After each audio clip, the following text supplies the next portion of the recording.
Hello বন্ধুরা, নমস্কার সবাইকে। ওয়েলকাম আমার চ্যানেলে ওয়ার্ল্ড অফ পাঁচফোড়নে। চলে এসেছি দারুণ মজার আর একটা নতুন রেসিপি শেয়ার করতে আপনাদের সবার সঙ্গে। আজকে নিয়ে এসেছি দারুণ মজার একটা রেসিপি, যেটা রুটি ভাত সবই খাওয়া যাবে, কিন্তু এটা শীতকালীন সমস্ত সবজি দিয়ে বানাচ্ছি। মিক্সড ভেজটা দারুণ টেস্টি হয়। চলুন রেসিপিটা স্টার্ট করে দিচ্ছি। একটু অন্য স্টাইলে বানাচ্ছি, আশা করি আপনাদের ভালো লাগবে। আমাদের এখানে সবজি লাগবে যা যা, সেইগুলো সব প্রথমে প্রিপেয়ার করে নিচ্ছি। এখানে সবার প্রথমে আমি কিছুটা পেঁয়াজ নিয়েছি, ডাইস করে নিয়েছি। এরপরে কিছুটা ক্যাপসিকাম নিয়েছি, সবই কিন্তু পরিমাণে অল্পই, দেখতে পাচ্ছেন ক্যাপসিকাম আর পেঁয়াজটা জাস্ট একটুখানি ডাইস করে নিতে হবে। এবার পেঁয়াজগুলোকেও কিন্তু আমি সিঙ্গেল সিঙ্গেল করে পিস করে নেবো। এরকম দেখুন সবকটা যেন পেঁয়াজ এরকম ছাড়া ছাড়া হয়ে থাকে। এরপরে আর কি সবজি লাগবে শীতকালীন, আমাদের এখানে নিয়ে নিয়েছি আমি এখানে বেশ কিছুটা মাশরুম। সবই কিন্তু পরিমাণে দেখতেই পাচ্ছেন সামান্য একটু করেই রয়েছে। এইগুলো কিন্তু মাশরুমগুলোকে জাস্ট একটু করে কাট করছি, বেশি ছোট করব না, যাতে পেঁয়াজ আর ক্যাপসিকামের সঙ্গে দেখতে ভালো লাগে সেই রকমই সেভ করছি। এরপরে এখানে নিয়ে নিচ্ছি কিছুটা পরিমাণে পনির, আর একটুখানি নিয়ে নিচ্ছি মটরশুঁটি, আর লাগবে আমাদের এখানে গাজর। আমি শীতকালীন সমস্ত সবজি দিয়ে করছি, এইগুলো ইজিলি বাজারে অ্যাভেলেবেল। এরকমভাবে শীতকালীন সবজি দিয়ে একবার এই রেসিপিটা ট্রাই করে দেখবেন, খুবই টেস্টি হয় খেতে। রুটি পরোটা তো জাস্ট ফাটাফাটি লাগে খেতে। এখানে গাজরটাকেও ছোট ছোট ডাইস করে নিয়েছি। এবারে একটা গ্রেটার নিয়ে নিলাম। গ্রেটারের মধ্যে আমি দিয়ে দিচ্ছি এখানে কিছুটা এক্সট্রা পেঁয়াজ। যেই পেঁয়াজটা আমি আলাদা করে রেখেছিলাম সেই ক্যাপসিকামের সঙ্গে, সেইটা নয়, এটা একটু এক্সট্রা পেঁয়াজ নিয়েছি, সেটাকে ভালো করে ফাইনলি চপ করে নিয়েছি। এবারে একটা মিক্সচার গ্রাইন্ডারের মধ্যে একটা পেস্ট বানাবো। কয়েকটা আমন্ড নিয়ে নিলাম 3-4 পিস, আর লাগছে এখানে আমাদের কিছুটা কাজু বাদাম আর কিছুটা কিশমিশ মিষ্টির জন্যে। আমি এখানে চিনি ব্যবহার করব না রেসিপিতে, আর একটুখানি কিশমিশ দিয়ে দিচ্ছি, মিষ্টি চলে আসবে। এবারে একটু সামান্য জল দিয়ে এটা একটা ফাইন পেস্ট করে নেব। এবারে একটা এখানে প্যান গরম করতে বসিয়ে দিলাম, তাতে দিয়ে দিলাম সাদা তেল। আপনারা একটুখানি বাটারও ব্যবহার করতে পারেন, তাহলে আরও বেশি টেস্টি হবে রেসিপিটা। তেল আমি এখানে মোটামুটি বলতে পারেন 1 থেকে 1.5 চামচ দিয়েছি। তেলটা গরম হতে সবার প্রথমে যে ডাইস করে কেটে রাখা পেঁয়াজ আর ক্যাপসিকামটা ছিল, সেটাকে জাস্ট হালকা একটু সামান্য পিঞ্চ অফ সল্ট দিয়ে সটে করে নেব।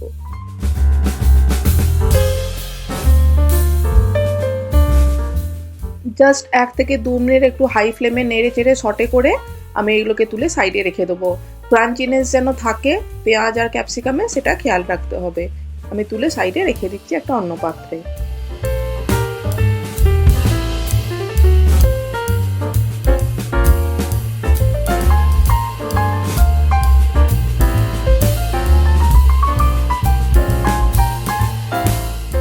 এবার তেলের মধ্যেই দিয়ে দিচ্ছি আমি এখানে 1/4 স্পুন গোটা জিরে ফোড়নে। ফোড়নটা হচ্ছে 30 সেকেন্ড। একটা মিষ্টি গন্ধ এলে এর মধ্যে দিয়ে দিচ্ছি আমি 1 চামচ ভর্তি করে আদা আর রসুনের পেস্ট। আর তার সঙ্গেই আমি এখানে দিয়ে দেবো আগে থেকে চপ করে রাখা পেঁয়াজটা। সেই পেঁয়াজটা আমি এখানে মোটামুটি দেখতেই পেরেছেন পেঁয়াজের কোয়ান্টিটিও কম নিয়েছি। একটা ছোট থেকে মিডিয়াম সাইজের পেঁয়াজকে ভালো করে ফাইনলি চপ করে নিয়েছি। পেঁয়াজ আর আদা রসুনের পেস্টটাকে হালকা একটু 2 মিনিটের জন্য মিডিয়াম ফ্লেমে একটুখানি নেড়ে চেড়ে নিচ্ছি, যাতে কাঁচা গন্ধটা চলে যায়।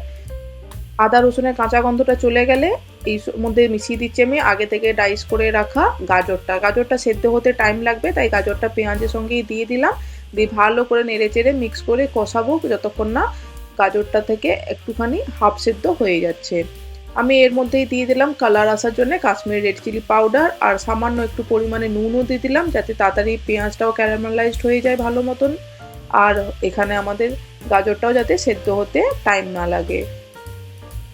এখানে আমি 3 থেকে 4 মিনিট গাজর আর পেঁয়াজটাকে ভালো করে এরকম একটু সটে করে নিয়েছি, যাতে গাজরটা মোটামুটি একটুখানি হাফ কুক হয়ে আসে। এরপরে আমি দিয়ে দিচ্ছি এর মধ্যে মাশরুম, যেটা ডাইস করে রেখেছিলাম সেই মাশরুমটাকে দিয়েও ভালো করে নেড়ে চেড়ে একটু সটে করে নিচ্ছি, যাতে কাঁচা ভাবগুলো চলে যায় সবজি থেকে।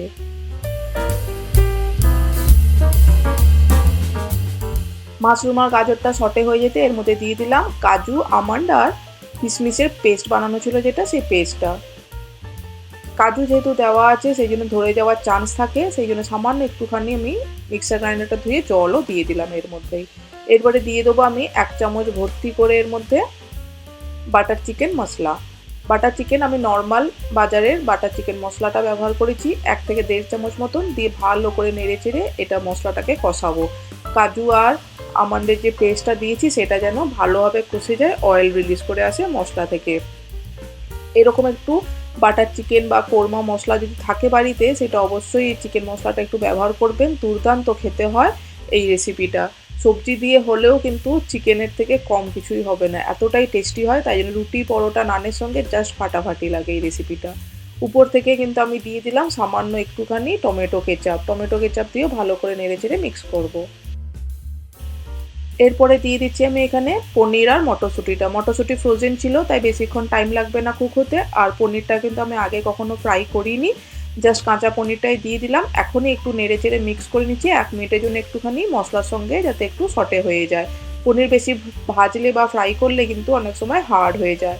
আর মটরশুঁটি যদি আপনাদের কাঁচা থাকে, ফ্রেশ মটরশুঁটি থাকে, তাহলে গাজর বা অন্য সবজি যখন কষাচ্ছেন সেই সময়তেই মটরশুঁটিটা দিয়ে দিতে পারেন, তাহলে ভালো মতন সেদ্ধ হয়ে যাবে। সমস্ত মশলা যখন ভালো করে কষা হয়ে গেছে, সেই সময় দিয়ে দিচ্ছি হাতে ক্রাশ করে সামান্য একটুখানি কাসুরি মেথিটা দিলে দারুণ ফ্লেভার আসবে, সেই জন্য এই সময় ব্যবহার করে দিলাম।